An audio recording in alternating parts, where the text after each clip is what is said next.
So today's topic, cybersecurity in the brave new world of data protection, regulation and lawsuits, and what to do about it. So I'm going to start with a little bit of crystal ball gazing, and we're going to look at the future of personal data.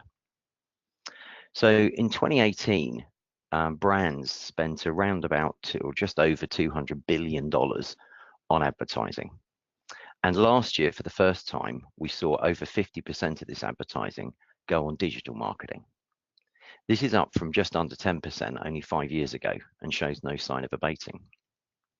There are two platforms who are currently dominant in this area, namely Google and Facebook, and they currently account for over 75% of all digital ad spend, and it's increasing, mainly because of the Wild West Web and a complete lack of regulation.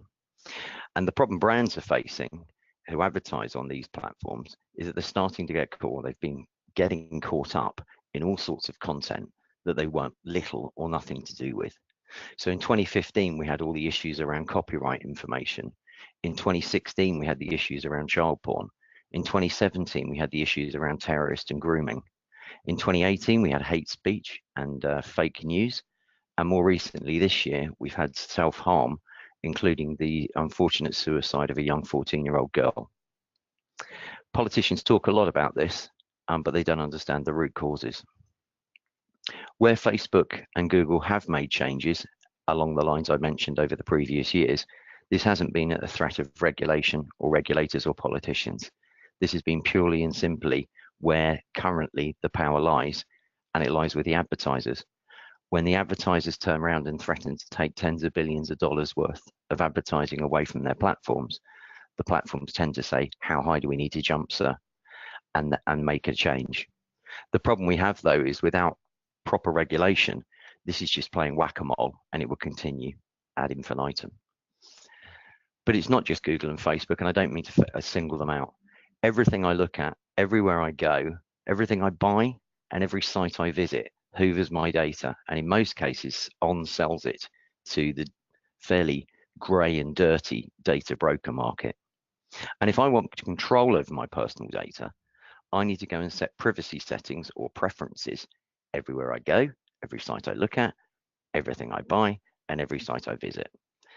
It's as if it's been designed so that I can't get control over my own personal data. In fact, if you were to design a system which made it virtually impossible for me to do that, the current internet would be pretty much what it looks like. As data is the new oil and we extract ever increasing value out of it, keeping large amounts of data, which also holds increasing value to criminals, will become more and more expensive to keep securely. And as the penalties and the financial impact increases, if things happen and we should lose that data, we're likely to get to a tipping point quite quickly. The tipping point will be one of two things. Either we're not going to hold that data because the risk to the business is too big in holding it. Alternatively, if we are extracting value out of the data, we're going to look to potentially move from aggregated centralized databases to decentralized databases or blockchain. If in 10 years' time your customer database goes west, the ramifications could be absolutely enormous. So if there is a way of either not holding this, alternatively of decentralizing the information down to the user's, say, mobile apps, so that only a single record can be stolen at a time, that's likely to happen in most cases. Only the largest of companies will be able to run the risk of holding large amounts of data on centrally stored databases, and that going wrong. A good example of this recently is the moving away from storing large amounts of central data would be card holder data or credit card or debit card data. 10 years ago, card data was proliferated through businesses and was stored virtually everywhere, especially in finance departments. Finance departments would run using the credit or debit card data as the unique identifier for the transaction and would hold this historically pretty much indefinitely. When PCI came in, or the credit card companies got together and decided that there'd actually be some joined up approach and a holistic approach to this, and the financial impacts were in the millions, it wasn't long, only a couple of years, before finance departments stripped out all of the card data and decided that they no longer wanted to hold it and replaced it with personal identification or tokens. This completely removed the risk and, more importantly, the costs of trying to secure those databases to ensure they're not hacked and the data isn't leaked. And if you can do that and remove the centralization of and aggregation of that card data, then obviously that slashes your risk down. When Tim Berners-Lee invented the internet, his vision was to enable a way of moving large amounts of information easily and quickly anywhere in the world. If you think about it, its use case wasn't security. It was scientific research. Science advances quicker if there's good collaboration, and good collaboration isn't limited to geographical borders. Therefore, what he wanted to do was have the ability to send large amounts of raw data and also the theories sitting behind them across to anybody so that we can engage in a collaborative approach and therefore further science better. It was never designed to facilitate payments or deal with sensitive information which people didn't want to freely share. Internet 2.0, because it was based on free services, just used the platform of Internet 1.0 rather than adding expensive security. And as we've moved to the mobile internet, we're now in the absolute crazy place with banks using step-up authentication for our mobiles, that the banks have actually pushed the gateway for security down to the customer services departments in telecommunications and mobile carriers. So if I want to empty somebody's bank account and I know the bank is going to send a text to the person's mobile, I'll just phone the customer services department and divert their mobile to my mobile so the text comes through to me. How on earth have we allowed this to happen? Anyway, so Tim believes that Internet 3.0 will be secure, will be fit for purpose, and is most likely to be based around blockchain. He's currently working on a project to democratize advertising spend using blockchain. Once launched, you'll have the ability to set your privacy settings once in one place. Finally, with the ability to manage your own personal data and who has access to it and what they do with it. Advertisers will then pay you directly to have adverts put into your feeds in the digital platforms. And seeing as Facebook and Google are making around £200 per adult per year, once we get a chance to have that £200 worth of free money, there's little or no chance of this going back to the old norms. This will create personal digital footprints or IDs, which finally we as the user will be in full control of. However, this is many years off, and we will need to focus in the meantime to keeping our centralized, aggregated, large amounts of information safe. So now let's take a look at the current cybersecurity landscape in the UK. Believe it or not, these all have something in common: angry customers, minimum levels of protection, laws and judges, spies and GCHQ. And you're not going to believe me, they all form part of our government's plan. Yes, you heard me right. Our government actually has a plan for something. Amongst all the complete malaise and shenanigans going on in Parliament over the last couple of years, last year, the government launched its 5-year digital strategy. Its main aim and its main goal is to make the UK the safest place to live and work online by 2022. And let's face it, that will be an absolutely fantastic achievement. Now at Blackfoot, we're always telling clients that we can't actually affect cybercrime and hacking. And the main reason for that is that this is interjurisdictional. So even if we can find the hackers, they're usually beyond police control. All we can do is make our clients slightly less attractive to those criminals than their competitors. And if you roll this up to a national level, similarly, the same is true. Unless you're North Korea, who actively engage in cybercrime as a way of getting hard currency in and sanction breaking, it's very difficult for governments to affect this. All they can really do is the same as we can do, which is make the UK PLC as a whole slightly less attractive than other countries towards cyber criminals. It's called pushing down on the balloon. Another good analogy is you don't need to actually outrun the lion, you just need to outrun the people or the countries or the companies around you and nearest to you. In the UK, cybercrime translates to a loss of just under 1/4% of in the entirety of our GDP. If we can achieve the government's goal, and become the safest place to live and work online by 2022, then this will have a number of benefits. Not only will it increase our GDP, it will also give higher profits to companies, better consumer confidence, and a higher tax base to help the vulnerable and the poor. So, what's the plan? Well, the plan actually has three main pillars. The first pillar is insurance. Blackfoot works very closely with major insurers in the city, helping them to understand the cyber risks their largest clients face.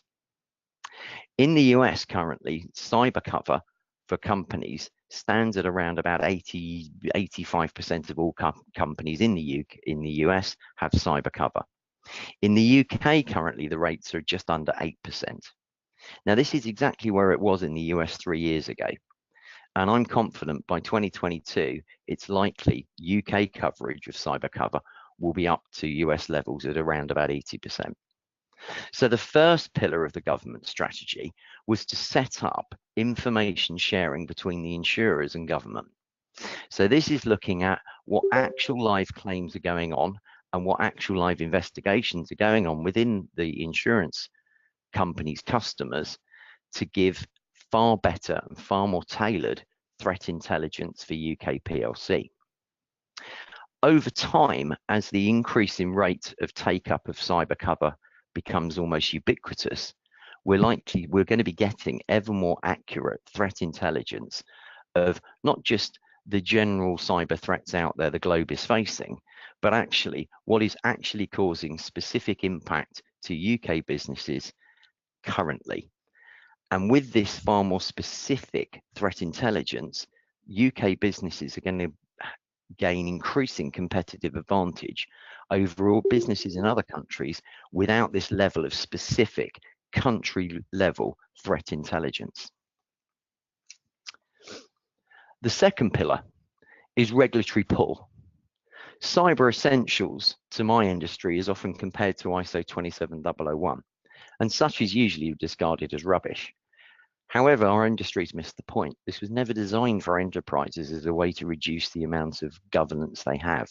It was designed for small and medium-sized businesses. And let's face it, if you don't know where to start with Cyber Essentials is a really good place. Don't try and do 300 things badly if you haven't done anything before. Do these 5 or 6 things well. Initially, Cyber Essentials was mandated for central government suppliers, but more recently, this had been widened out to cover the entirety of the public sector supply chain. And we're starting to see this creep down not just those supply chains, but also the supply chains of those who supply to Her Majesty's government. And 1 year into our 5-year plan, there's been some pretty good results. Currently, there are several thousand SMEs who have certified themselves as Cyber Essentials compliant, thus raising the bar and the resilience levels of several thousand of our million or so small businesses. The flip side of this as well is it's also increased the resilience of Her Majesty's government supply chain. So this is an excellent double win. And if initial indications are right, within 5 years, the vast majority of companies will have accreditation to Cyber Essentials or a similar standard. The Networks and Information Security Directive, or NIS, came in massively under the radar last year, mainly due to all the noise surrounding GDPR. But finally, with NIS, we have a risk and outcome-based approach, rather than in previous things, a controls-driven approach.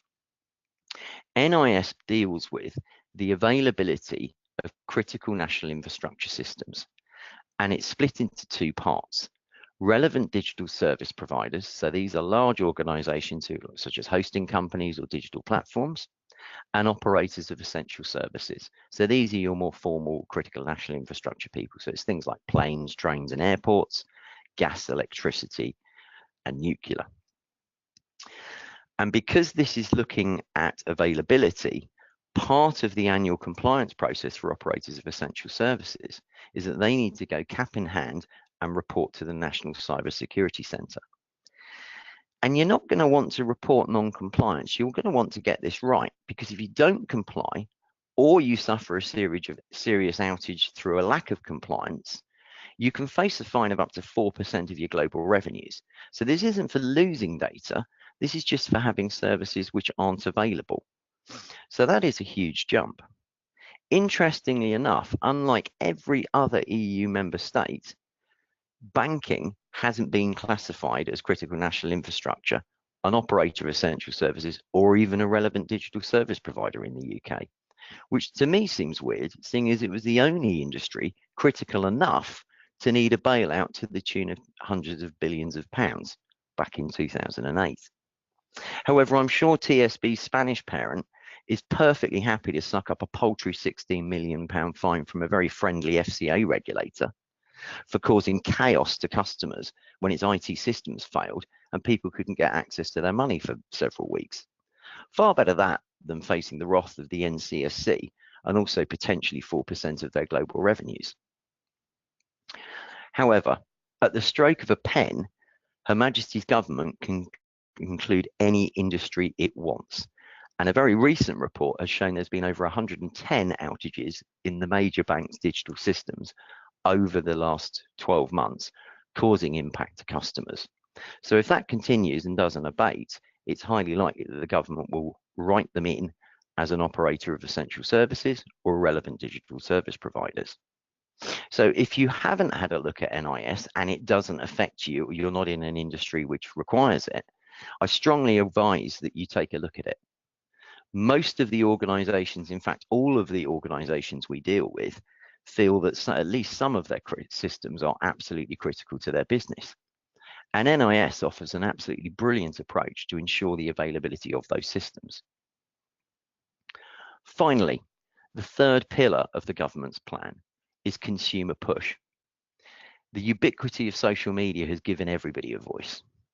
Back in 2017, the Consumer Credit Act was updated, cementing the current consumer rights we had, and also enhancing a few more and giving us some new rights.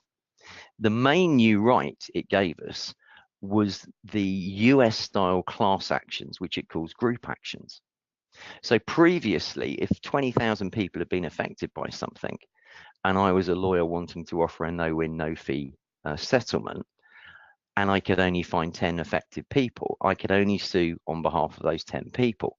So as I go to the funders and say, right, well, I need £1 million to cover the legal fees, and the total payout is £1,000 times 100 people I've managed to get fined, obviously the funders are going to say, well, your numbers just don't add up, we're not going to lend you the money. However, if you can find those 10 people, and because of the changes in the Consumer Credit Act, kick off a group action, I can now sue on behalf of all affected individuals, and therefore the overall claim is now in the hundreds of millions, and therefore the funders are much more likely to fund a couple of £1 million worth of no-win, no-fee legal action so that they can take a 10% cut across the top. With this being the case, we are likely to see over time the increase of these types of lawsuits and them to become as ubiquitous as they are in the US. An early example of this is the Morrison's case. The Morrison's internal auditor, because he was slightly disgruntled for various reasons, decided to send the entire staff database of bank details, earnings, wages, and everything else, not to their auditors, but actually to the national press. He's now serving 6 to 8 years at Her Majesty's pleasure. Morrison's claimed on their insurance, and the staff turned around and said, well, hang on a second, how are you the victim? It's our information you've lost. A group action was kicked off, and they have won substantial damages to be awarded shortly. And this is one of the early group actions to have gone through. Last year also, I'm sure as it will come as no surprise to anybody, the UK updated its data protection laws to bring them in line with GDPR. Again, this cements and enhances some of the rights we already have, such as the right to go and get our information from companies using a subject access request. But it's also given us a couple of new rights. Firstly, Article 32 mandates breach notification for data subjects. And if you think businesses have been honest when they've lost your login credentials, I'd suggest you go and Google I'veBeenPawned.com. Now, please be careful on how you spell pawned. It's P-A-W-N-E-D.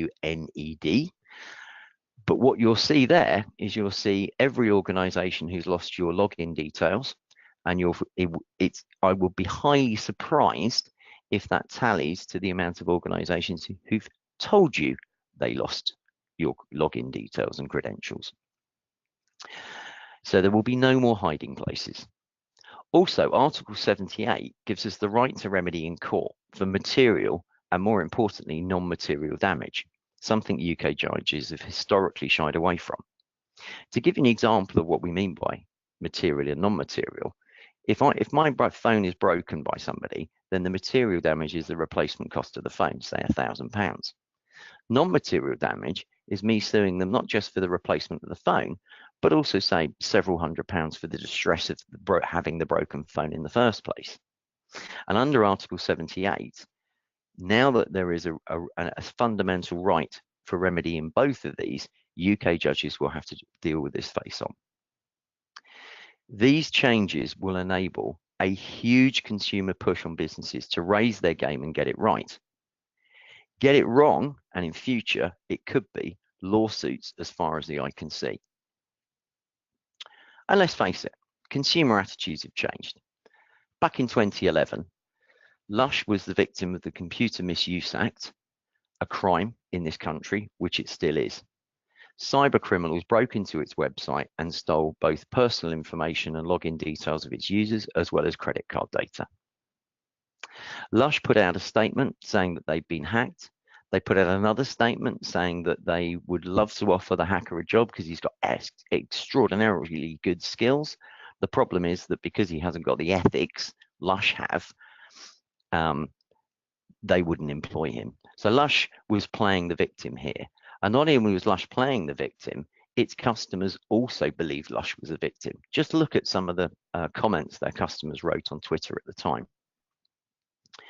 The end result of this was that the ICO didn't fine Lush for the data breach. Their customers supported them by rushing back, and their revenues went through the roof. Spin forward to 2018, we have the same incident, or a very similar incident. Cyber criminals break into British Airways site, and again, British Airways are the victim of the Computer Misuse Act. However, customer attitudes have changed completely. British Airways didn't even try to say that they were the victim. British Airways apologized immediately to the actual victims, the data subjects. Within 48 hours of this event happening, a law firm in London had suggested or highly recommended that British Airways compensate their customers to the tune of £1,000 each. And bear in mind, there's about 385,000 customers affected. So we're now looking at £385 million. Alternatively, they kick a group action off to the tune of £385 million. Talk about a change in customer attitudes over the course of the last 7 or 8 years. And increasingly, where there's a blame, there's going to be a claim. So I hope that that's explained the three main, one, the overall goal of the government's 5-year digital strategy, 2, the 3 main pillars which make up the government strategy, and how all of these new laws are actually linked and form part of an overall plan. And let's face it, it's going to be in the UK's best, it's in the UK and it's in all of our best interests to play our part, help push down on the balloon and make the UK the safest place to live and work online by 2022. However, we have a bit of a problem at the moment. Just as things are getting critical, boards are getting bored. A recent PwC survey showed that for the first time ever, chief financial officers are actually looking to cut cyber budgets, not increase them. And we've seen this problem growing over the last 10 years. We've seen huge increases in the spend on compliance and cyber and risk, in most cases with little or no correlation to the actual risks they face. Just ever more controls and ever more toys and ever more spend. Now, this can, and in some cases has led to boards questioning the ever-increasing budgets without a clear strategy, or more importantly, even a picture of what do I get for my money. And after 10 years of more please, sir, boards are starting to say no. Meaning that when this was a very small problem, a fraction of a percentage of revenue, we over-egged the situation massively. Now this is a critical problem with 5, 10, 15% of revenue up for stake. No one's listening. It's just like the boy who cried wolf. Now, without having a clear defined strategy, we see a number of other issues.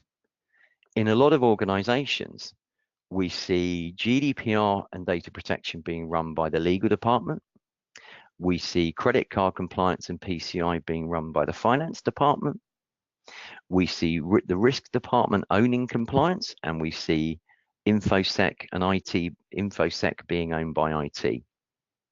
Most of these will have separate budgets, and the budget holders will have little to no interest in their budget applying to other departments.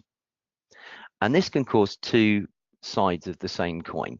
The first side is either overspend and overlap, and we've seen many cases of organizations sending 2 or 3 different supplier letters out, depending on which changes they want and which department sent them.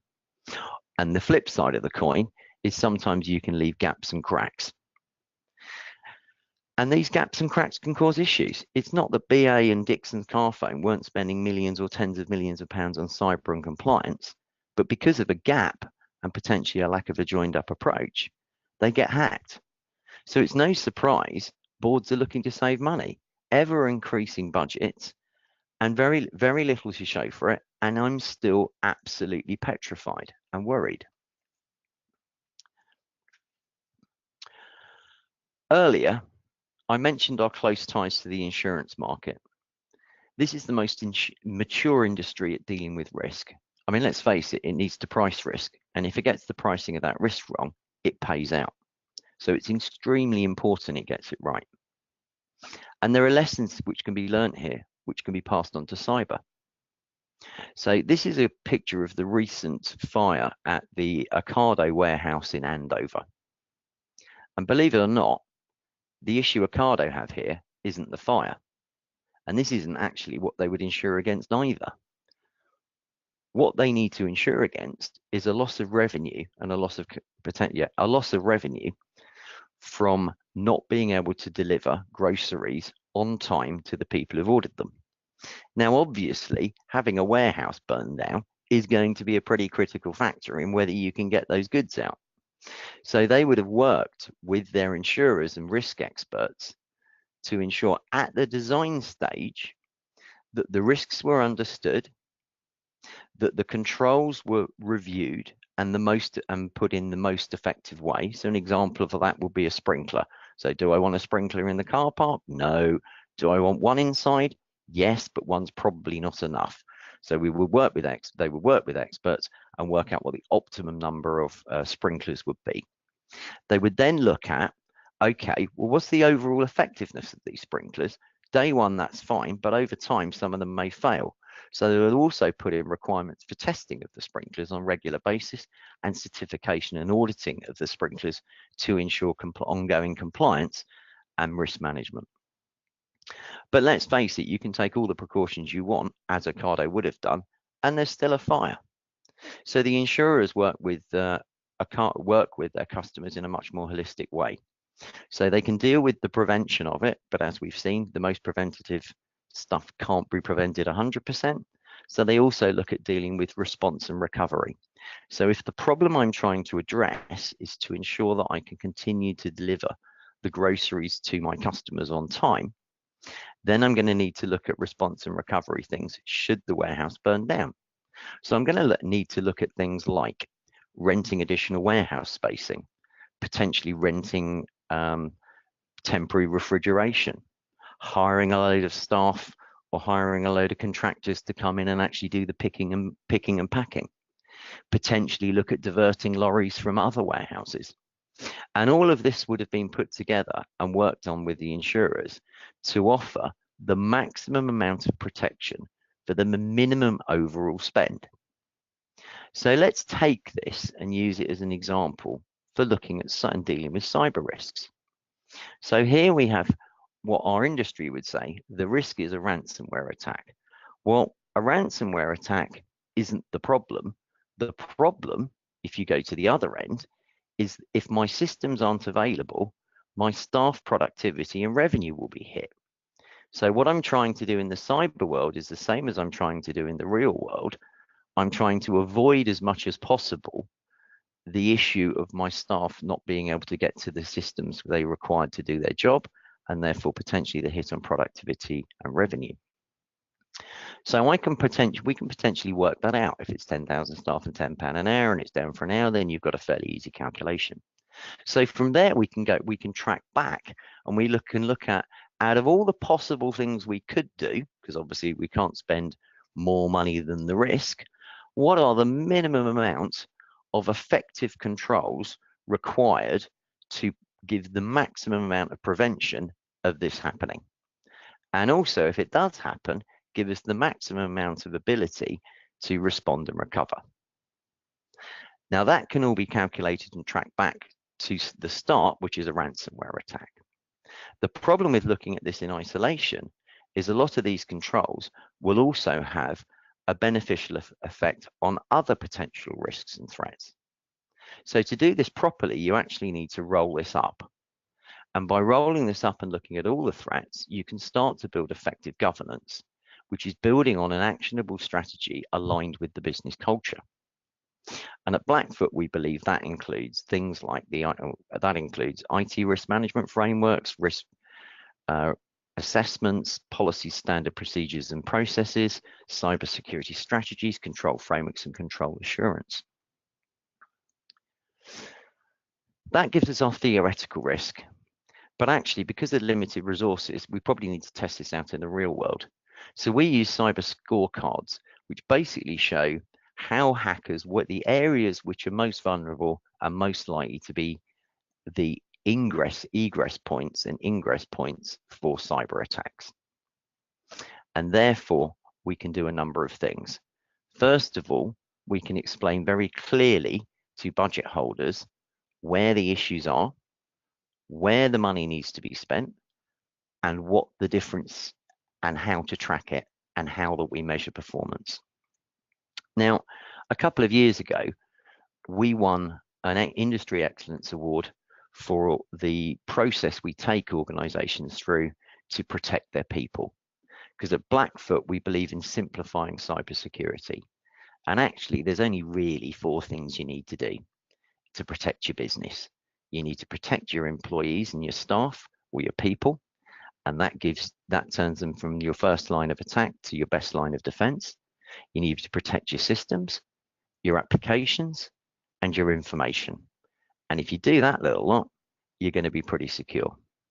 So this year, we've won an Industry Excellence Award for our overall approach to protecting businesses. And I'm going to talk you through very quickly the case study we've put together, which won us the award. So every client is different and has unique requirements. And we do not have a one-size-fits-all, but we do have a very defined process. We started by talking to the client around the challenges they faced. The main challenge was ensuring that their investors and their stakeholders, they could prove they were doing the right thing. They needed to understand a number of things. What does data protection mean, and how does it apply to us, and where does it apply? What are my major cyber risks? How much security do I need? How do I become PCI compliant? How PCI compliant do I become? Where does it apply?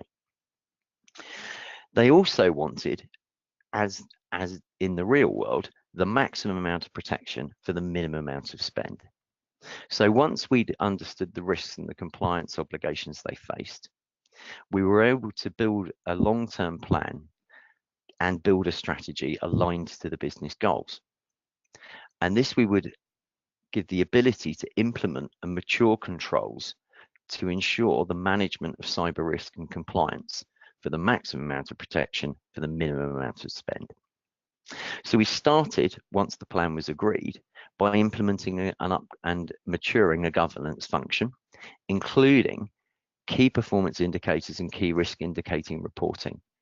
We believe it's incredibly important for budget holders, boards, and non-IT professionals to understand where the money is going, what the money is doing, and what effects spending this money will have on my business.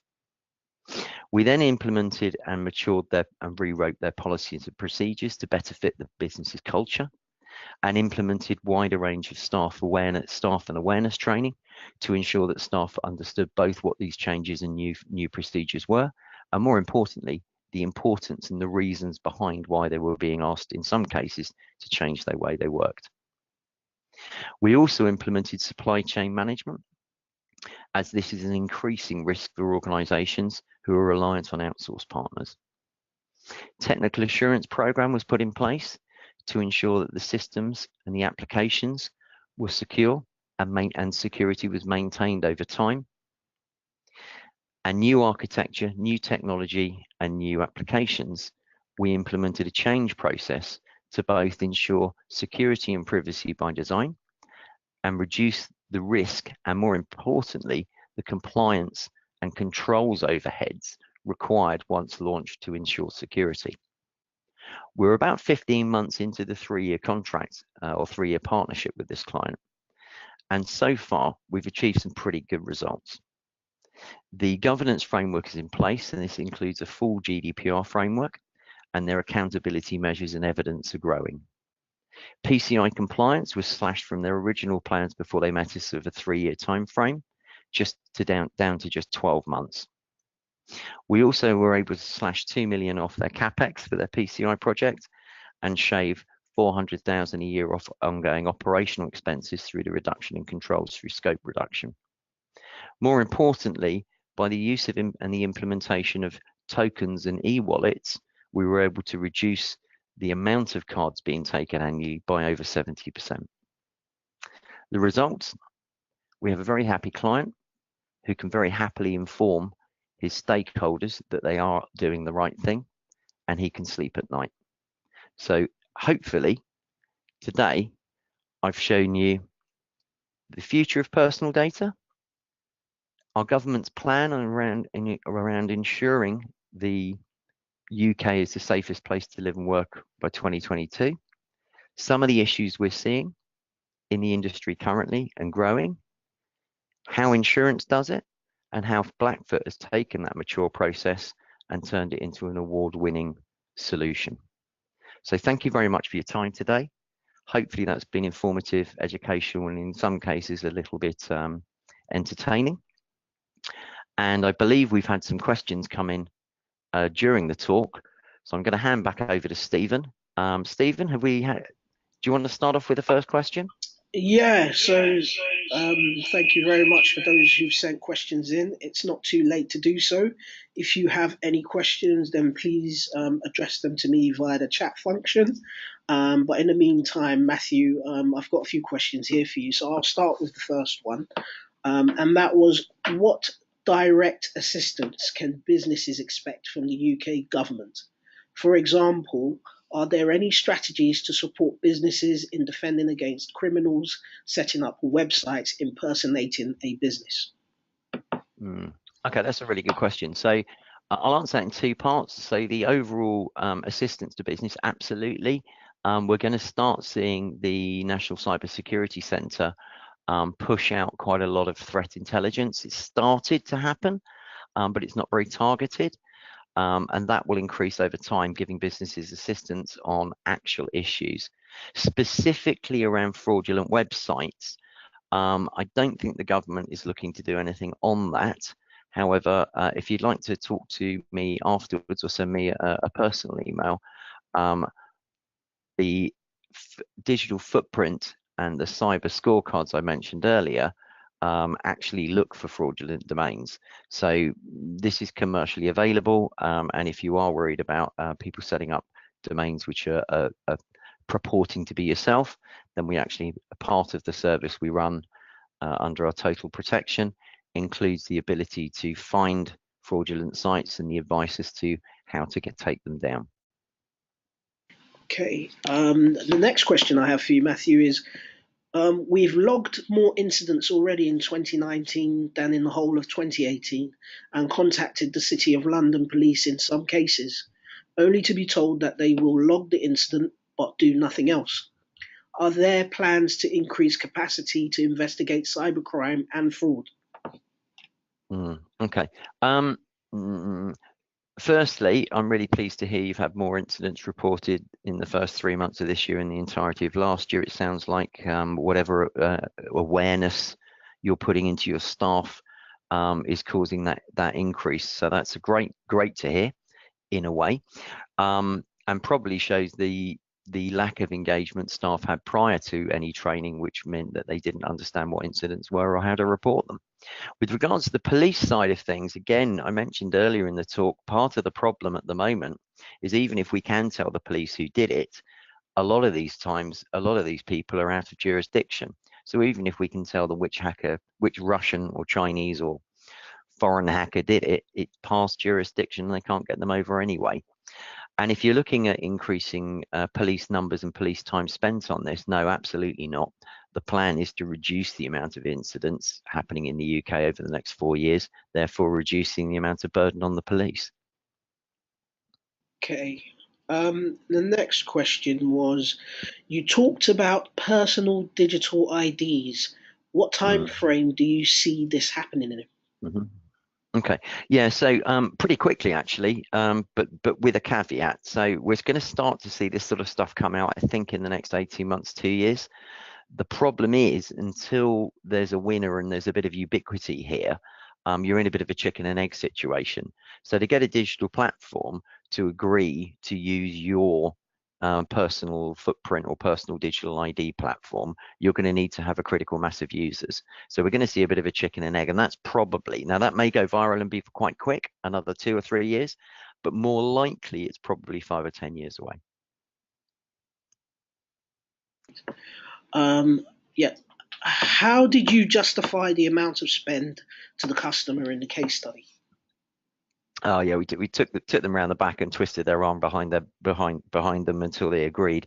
No, I mean, look, this needs to be a collaborative approach. The client wanted the maximum amount of protection for the minimum amount of spend. We needed to come up with a very pragmatic way of explaining what money was going to be spent on where and what that was actually achieve. And actually, it was a very sort of collaborative approach. So yeah, so it was a collaborative approach, but the main thing is clearly explaining what money is going for what cause and what effect that will have and how we are going to measure it over time. Okay, and I've got one more just come in, Matthew. Mm-hmm. How do you know you've captured all the threats? Ooh.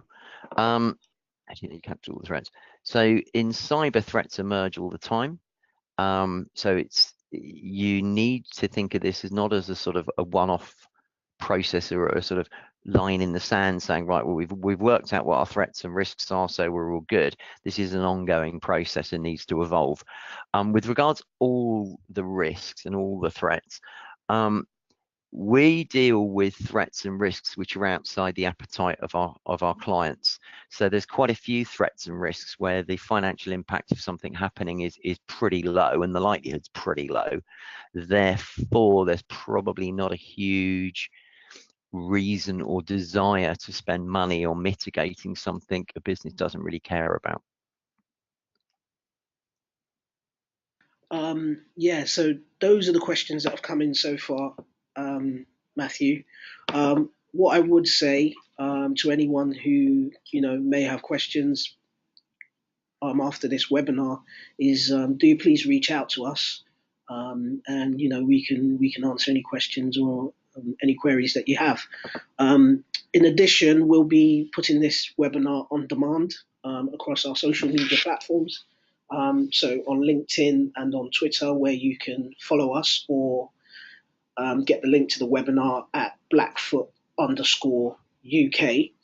And yeah, in addition, you might be contacted by a colleague of myself, Gavin, in the next week or so with additional information which you might find useful.